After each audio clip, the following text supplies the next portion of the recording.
Oi, gente, bem-vindos a mais um vídeo aqui na Matutaremos. Eu sou a Adri e eu gosto de falar sobre livros e suas adaptações, mas hoje eu quero falar de um novo assunto que me deixou levemente obcecada, para variar, e que tem me incomodado muito e que começou quando eu li Do Amor e Outros Demônios, de Gabriel Garcia Marques.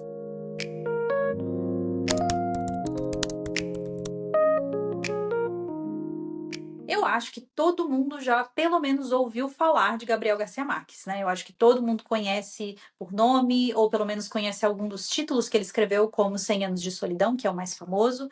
Mas eu vou fazer um apanhado geral sobre o autor, antes de eu falar sobre o livro, sobre os livros que eu já li, e sobre as coisas que têm me incomodado tanto. Gabriel Garcia Marques foi um escritor e jornalista colombiano considerado um dos autores mais importantes do século XX. Ele nasceu em 6 de março de 1927, na cidade de Aracataca, e foi criado lá pelos avós depois que os pais, em 1929, se mudaram para Barranquilla. E foi com os avós que o Garcia Marques se encantou pelas histórias e de onde ele tirou muito da influência das histórias que ele viria a escrever. Foi também mais tarde, quando ele leu A Metamorfose, de Franz Kafka, que ele se deu conta de que ele poderia, como escritor, criar situações impossíveis dentro de histórias muito reais que ele escreveria. Em 1947, ele se mudou para Bogotá para estudar Direito e Ciências Políticas, um curso que ele não finalizou. Um ano depois, ele se mudou mais uma vez, só que dessa vez para Cartagena das Índias, onde ele começou a trabalhar como jornalista. Em 1955, ele publicou seus primeiros livros, chamados A Revoada e Relato de um Naufrágio. Depois, em 1961, Ninguém Escreve ao Coronel. No ano seguinte, Os Funerais da Mamãe Grande. Mas foi em 1967 que o Garcia Marques foi reconhecido como o grande autor que é hoje, quando publicou 100 Anos de Solidão. Esse livro, considerado sua obra-prima, narra a história da família Buendia, na cidade fictícia de Macondo, desde a fundação até a 7ª geração dessa família. E foi a partir desse livro também que o Garcia Marques se encontrou definitivamente no estilo literário que a gente conhece como realismo mágico, que é um estilo literário que mistura elementos de realidade com o fantástico de uma forma bem natural, bem convincente. Garcia Marques foi o responsável por inovar e popularizar esse estilo, e ele é um grande nome da representatividade da América Latina dentro da literatura. Dentro das suas histórias, ele explora política, cultura, história, identidade de toda uma região. Depois da publicação de 100 Anos de Solidão e todo o reconhecimento que esse livro trouxe para o autor, ele continuou escrevendo seus livros, só que agora com muito mais atenção e expectativa por parte dos críticos e dos seus leitores, e se manteve publicando suas obras de 1968 a 1982, que foi o ano em que ele foi premiado com o Nobel de Literatura. 3 anos depois da premiação, ele publicou o que é considerado o seu último grande livro, que foi O Amor nos Tempos do Cólera. Mas apesar de ser considerado seu último grande livro, ele não parou de escrever ainda nessa época. Depois de O Amor nos Tempos do Cólera, Garcia Marques ainda escreveu mais 12 livros, entre eles Do Amor e Outros Demônios, em 1994, Notícias de um Sequestro, em 1996, uma autobiografia chamada Viver para Contar, em 2002, e Memórias de Minhas Putas Tristes, em 2004. Foi só em 2009 que Gabriel Garcia Marques anunciou que estava se aposentando e que não escreveria mais nenhum livro. E uns anos depois, em 2012, foi confirmado pelo irmão dele que o autor tinha alguns problemas de memória que estavam se desenvolvendo em algum tipo de demência. E 2 anos depois, no dia 17 de abril de 2014, Garcia Marques faleceu na cidade do México, vítima de uma pneumonia. Agora que a gente conhece um pouquinho da história de Gabriel Garcia Marques, das suas inspirações e da história dele dentro da literatura, eu quero falar um pouco sobre a minha experiência com o autor. Por conta de toda a fama e toda a importância que o autor tem para a literatura latino-americana, para a literatura mundial, para o realismo mágico, o Gabriel Garcia Marques sempre foi um dos autores que estavam ali na minha lista de autores que eu queria conhecer, que um dia eu queria ler para conhecer os trabalhos, ver se eu ia gostar, saber o que eu ia achar. Eu tinha muita curiosidade de conhecer esse grande nome. E também o seu realismo mágico, já que ele era tão conhecido por ter estabelecido esse gênero da literatura latino-americana. E em 2024 eu estava passeando por uma livraria, como a gente costuma fazer, quando a gente tem a oportunidade. E eu vi um livro dele destacado. Foi Do Amor e Outros Demônios? Não, ainda não. A gente vai chegar lá. Era, na verdade, Em Agosto Nos Vemos, que era um livro recém-publicado na época. Mais tarde, eu estava procurando alguns livros em épocas de promoção e acabei me deparando de novo com esse livro e pensei, ok, aqui está a minha oportunidade para ler Gabriel Garcia Marques, então eu pedi aquele livro também, Em Agosto Nos Vemos. Eu pedi o livro, eu li o livro, Eu não gostei do livro, mas eu descobri que era um livro póstumo, incompleto, que o Garcia Marques nem queria que tivesse sido publicado. Então, por conta de tudo isso, eu desconsiderei completamente essa leitura e fui atrás de um novo livro dele para, de fato, dizer que eu conheci a escrita do Gabriel Garcia Marques. E aí eu li Do Amor e Outros Demônios. Não. Buscando indicações, eu acabei decidindo por O Amor nos Tempos do Cólera, que depois eu descobri um dos grandes trabalhos do autor. Então eu comprei em formato e-book, mas eu fui deixando para depois, porque, enfim, tinham outros livros ali que foram me dando mais vontade de ler antes e fui postergando. Chegamos então no ano de 2025, quando eu decidi no começo do ano assinar um clube de assinatura de livros, a TAG Curadoria. Para quem não conhece esse tipo de assinatura, te dá mensalmente, eles te enviam mensalmente um livro que você não escolhe, é um livro que foi indicado por algum curador desse clube de assinatura.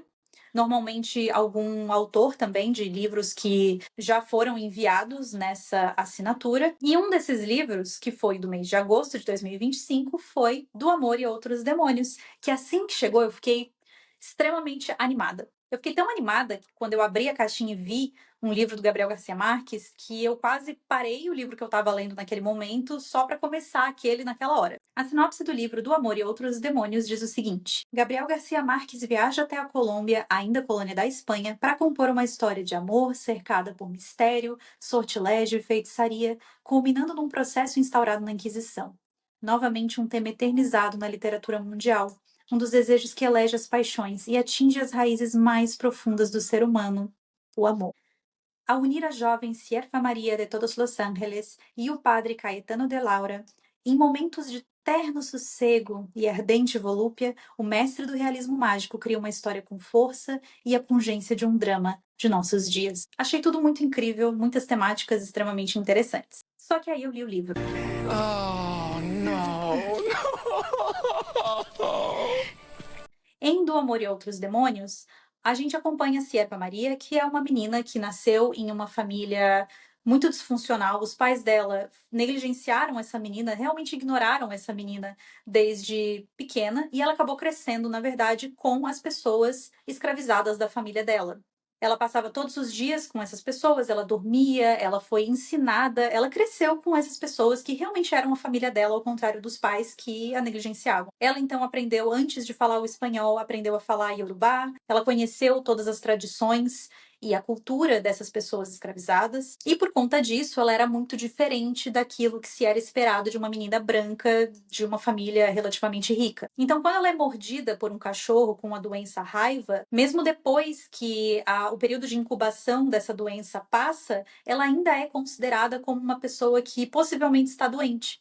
E o livro te deixa sempre se perguntando o que é realmente uma preocupação das pessoas sobre a saúde da Sierva Maria e o que é só o racismo religioso, já que essa menina tem como sua personalidade muito do que ela extraiu da cultura e das tradições de matrizes africanas. E como o livro se passa em 1800 e alguma coisa, tanto a personalidade que a Sierva Maria acabou tendo, quanto a doença que ela supostamente contraiu ou não, são associadas a possessões demoníacas.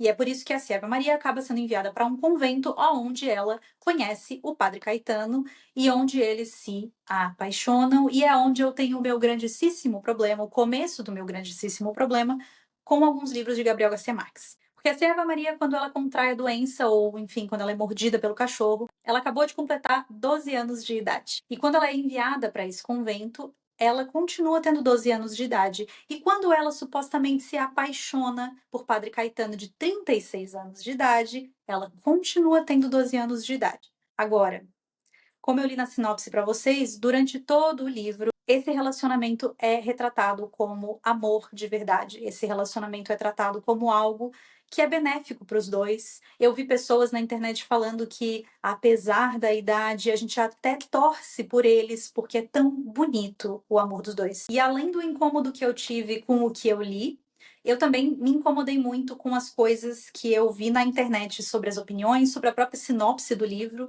por tratar o amor desse livro como amor mesmo. Porque eu encontrei pouquíssimas pessoas realmente falando, mas um pouco esquisito que ele colocou tantas críticas para coisas tão importantes como o racismo religioso, por exemplo, mas na hora de descrever uma relação entre um adulto e uma criança, não existiu esse tom de crítica.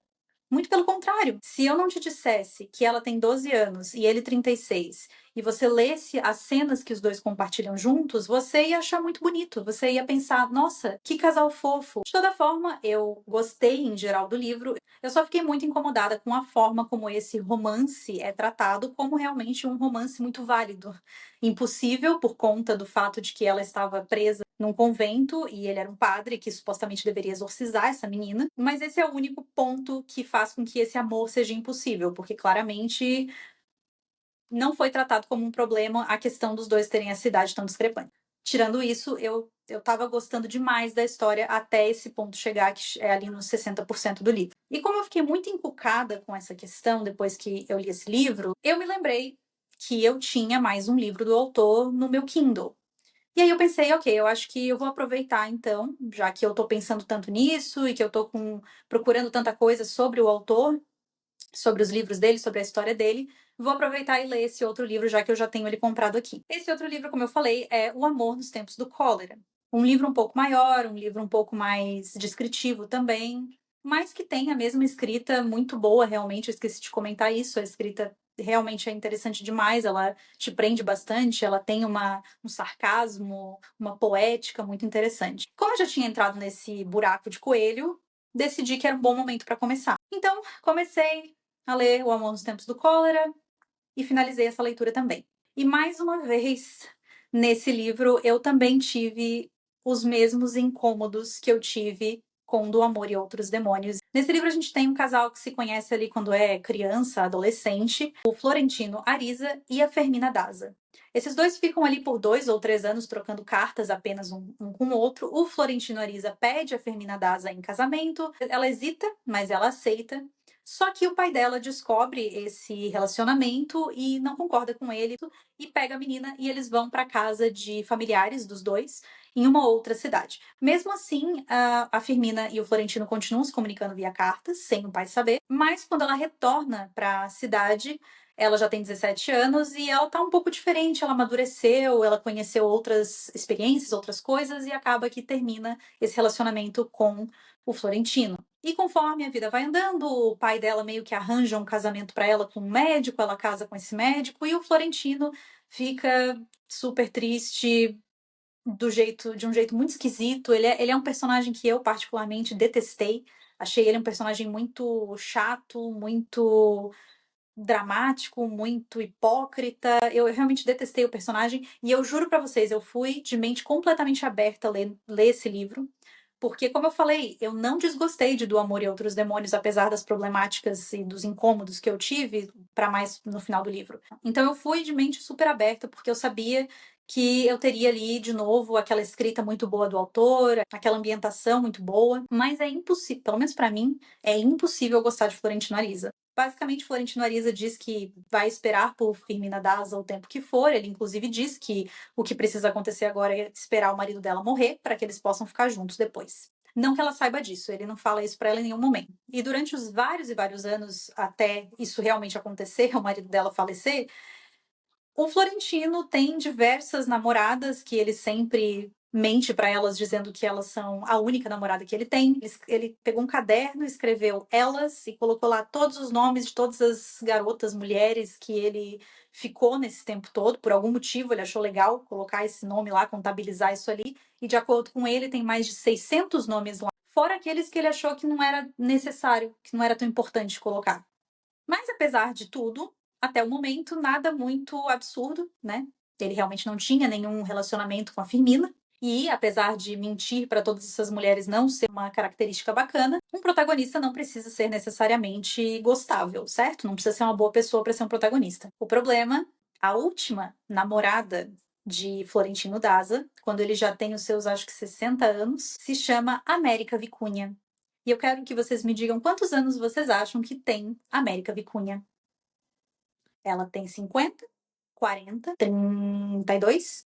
América Vicunha tem 14 anos. E esse relacionamento com a América Vicunha começa com um aliciamento. Florentino Ariza se aproxima de América Vicunha como uma figura de avô. Ele leva ela para tomar sorvete, ele faz coisas que avós pais, tios fariam. Ele tem um relacionamento que um pai, um avô teria com uma criança dentro da sua família. Então, além do relacionamento em si, ele aliciou essa criança até que ele conseguisse ter esse relacionamento amoroso com ela. Nos 2 livros que eu li de Gabriel Garcia Marques, eu encontrei o mesmo problema, que não é a retratação desse tipo de relacionamento, mas sim a romantização, porque a forma como ele é colocado nos livros, a forma como esses relacionamentos são descritos, não são como forma de crítica, não são como forma de denúncia, não são como uma forma de alertar as pessoas para aquele tipo de situação. É só mais um relacionamento na vida de Florentino Ariza, como qualquer outro das outras mulheres que eram maiores de idade. Assim como em Do Amor e Outros Demônios, também era um relacionamento que até poderia ser considerado errado, mas porque ele era um padre e ela uma garota supostamente possuída, e não porque ela tinha 12 anos de idade. E em ambos os casos, os livros são vendidos, são falados, são mencionados como histórias de amor. Nos anos 2000, a apresentadora Oprah Winfrey, que era uma celebridade, uma apresentadora muito influente nessa época, na cultura popular do mundo todo, ela tinha um clube do livro em que ela indicava, sugeria livros para todo mundo, né? E, se eu não me engano, foi em 2007, o livro que ela indicou, o livro do ano, foi O Amor nos Tempos do Cólera. E ela disse sobre essa história que era uma das maiores histórias de amor que ela já tinha lido. E é muito interessante que, enquanto eu procurava opiniões sobre esse livro, O Amor nos Tempos do Cólera, eu li muitas pessoas mencionando que ele só teve todas essas mulheres, ele só se jogou nesse mundo de namoradas que para ele não significavam nada além de um passatempo, porque ele não tinha Firmina Daza com ele. Que se ele tivesse se casado com ela lá, quando eles tinham seus 19 anos de idade, a história teria sido completamente diferente, porque ele já teria ficado com ela de começo. Porém, em uma entrevista do autor, falando sobre esse livro, o entrevistador perguntou para ele o que teria acontecido se a Fermina e o Florentino tivessem se casado. Esses capítulos das amantes do Florentino teria realmente acontecido, apesar de tudo? E, em resposta a isso, Gabriel Garcia Marques disse: sim, tenho a certeza. Isso não teria sido nenhum obstáculo para que eles fossem felizes e para eles continuarem até o fim. Florentino Ariza teria sido infiel, mas não desleal. E enquanto não for desleal, não há problema. Então, não. Infelizmente, para quem achava que se eles tivessem ficado juntos de começo, o Florentino Ariza não teria tido suas 600 e poucas mulheres, ele teria sim. Mas tudo bem, porque ele não ia ser desleal. Mas esse não é o ponto, gente. É só algo que eu achei curioso. Minha questão com Gabriel Garcia Marques não tem nada a ver com Florentino Ariza e suas 600 mulheres, mas sim com uma garota, com uma criança. E eu sei que muita gente vai me dizer que representando uma outra época. Nessas épocas isso era normal. Isso foi algo que eu li muito, muito mesmo enquanto eu estava fazendo a pesquisa para esse vídeo. Só que essa justificativa não me convence por 2 motivos. O primeiro, porque o próprio autor disse que não vê problema em um amor entre adultos e crianças. Porque a partir de cierta edad les gustan las muchachitas de 17 años y de 15 años y de 12 años. Y yo digo una cosa, ¿por qué si a mí a los 60, 65 años me gusta una chica de 17 años, qué tiene de reprochable y por qué puede ser de viejos si a mis hijos que tienen 20, 25 también les gusta? Y a ellos no les dicen jóvenes verdes. No, yo creo que el amor es en todo tiempo. Eu vou deixar essa entrevista inteira na descrição aqui para vocês poderem ver que não é questão de contexto, de nada disso. Ele disse o que ele disse, foi o que ele quis dizer. E o segundo motivo que essa justificativa não me convence é que, se for para retratar algo que era ruim numa época, mas que era normalizado, até legalizado, isso precisa ficar explícito de alguma forma, porque caso contrário, é só mais uma forma de normalização. Não é porque algo era legal em uma época que ela deixava de ser errada, deixava de ser maléfica. Só porque ela não era criminalizada, não queria dizer que aquilo estava tudo bem de se fazer. Relações entre adultos e crianças é maléfico, é ruim, independente da época, independente de criminalização. Acho que todo mundo concorda com isso, certo? Descrever essas relações sem qualquer forma de mostrar como isso é nocivo, como isso é negativo, não é denunciar. Em especial, quando, como é o caso em Do Amor e Outros Demônios, é descrito como um amor proibido, mas Lindo, bom. Quem não gostaria de um amor forte assim? É como se eu dissesse que no livro Colapso, que é uma história violenta de um Brasil distópico, em que a sociedade e o mundo todo colapsaram, todas essas violências que existem no livro fossem descritas como algo bom para quem sofre essas violências, sendo bem recebidas, sendo até desejadas por aqueles que são vítimas dessa violência. Isso não seria uma denúncia ou um alerta, correto? Seria uma normalização, uma romantização até. Então, por que esse abuso específico é tão bem aceito nas obras de Garcia Marques? Que, por sinal, vale lembrar, morreu em 2014. Ele era um homem que escrevia sobre um passado de 1800 e tanto, mas ele nunca foi dessa época. Dizer que Garcia Marques, com os seus livros, denunciava relações com menores de idade é como dizer que o H.P. Lovecraft denunciava racismo nos livros dele. Em geral, qualquer resenha, opinião, crítica feita por canais maiores, por pessoas que têm um alcance mesmo dos seus conteúdos, passa batido por esses assuntos nos livros do autor. Dificilmente a gente vê alguém sequer mencionando que eles estão nesses livros. Ou então, muitas vezes, quando são mencionadas, são também justificadas. Tanto é que, assim como eu, muitas pessoas são pegas de surpresa quando se deparam com essas cenas tão descritivas dessas relações. Depois que eu fiz a minha resenha de Do Amor e Outros Demônios nas redes de vídeos menores, muita gente veio me falar que nunca tinha ouvido falar sobre isso, nunca soube que isso era uma questão dentro de um livro dele.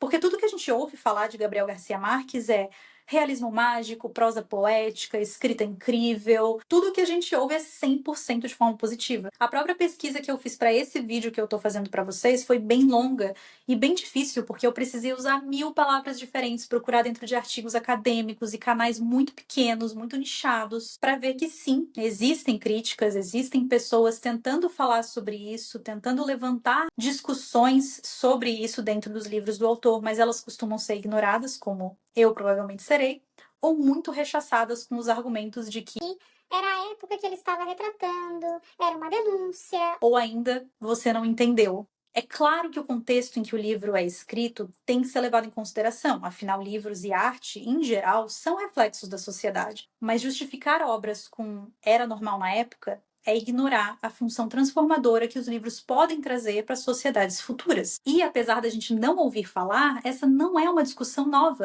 Em 2006, Alessandra Luiselli escreveu em um artigo o seguinte: chegou a hora de reconhecer, no século XXI, que há retórica pederástica e incestuosa na ficção clássica de Gabriel Garcia Marques. Também na dissertação A Pedofilia no Inconsciente do Homem Hispano-Americano através de alguns autores, de Jasmine Alcide Torres, ela escreveu: Garcia Marques não apenas explora a psique do pedófilo, mas também envolve mulheres nesse crime. À primeira vista, o leitor pode culpar os homens que consomem crianças pela vida precária que as jovens prostitutas levam. No entanto, como um ato de redenção para os homens, Garcia Marques transfere essa responsabilidade para as mulheres. Rosa Cabarcas, a dona do bordel, em Memórias de Minhas Putas Tristes, e a avó em A Incrível e Triste História da Inocente Erendira e Sua Avó Sem Coração, visto que são essas mulheres que facilitam o abuso e a prostituição das crianças. Essa dissertação traz muito mais discussão sobre esses e outros livros do autor, mas não faz sentido eu ficar citando tudo aqui, é uma dissertação gigantesca.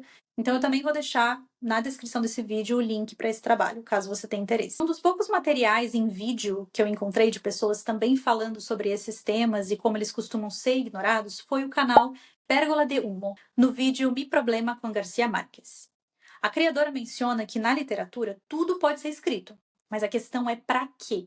Qual a intenção como artista para incorporar essa questão no seu livro? E ela compara essa intenção entre o livro Lolita, de Nabokov, y varios libros de García Márquez. Ese es mi gran problema con la obra de García Márquez. El problema no es que hable de las relaciones de menores y adultos, o sea que sí es problemático, ¿no?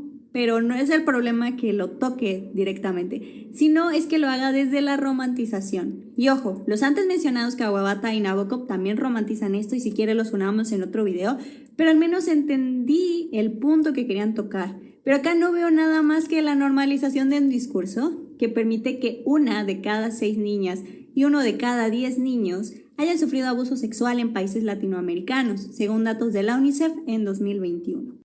Nesse vídeo, ela também menciona um artigo de jornal sobre a opinião de uma jornalista chamada Lídia Cacho. em uma época em que existia uma ideia de adaptar o livro Memórias de Minhas Putas Tristes. E essa jornalista menciona que é válido questionar as obras de Garcia Marques. Ela menciona que ninguém quer banir os livros do autor, porque isso não faz sentido, mas que se deve fazer uma leitura crítica. A questão é que não é sobre cancelamento, se a gente for usar palavras atuais, mas sobre não colocar autores em pedestais morais e diferenciar críticas de normalizações. Esse vídeo não tem a intenção de te desmotivar a ler os livros do Gabriel Garcia Marques, até porque eu ainda penso em ler outros livros do autor, mas eu preciso de uma pausa. As obras de Gabriel Garcia Marques são muito importantes, eu não estou dizendo o contrário, e nada vai mudar isso. Eu, particularmente, adoro livros e filmes e séries que incomodam, que se arriscam, que discutem problemas que a gente enfrenta como sociedade. Elas costumam ser as minhas histórias preferidas. O meu problema com Garcia Marques, em relação a essas relações de adultos e crianças, é que não é isso que parece ser. Não parece ser colocado ali para incomodar, para que a gente possa pensar sobre aquilo, para que a gente possa ser alertado, para que a gente veja as consequências que isso tem para as crianças. E o fato de nós, como leitores, não estarmos abertos a reconhecer isso, a reconhecer que talvez isso esteja sendo retratado ali não por conta de uma denúncia, mas sim por uma normalização, é um grande obstáculo para o que a literatura pode nos oferecer. Essa é a reflexão que eu gostaria de deixar aqui para o final desse vídeo. E muito obrigada por terem ficado comigo até aqui. Não deixem de curtir ou descurtir, dependendo do que você achou desse vídeo, e de comentar o que você pensa sobre Gabriel Garcia Marques, quais livros você já leu e quais as suas impressões sobre as histórias dele. Tchau e até a próxima!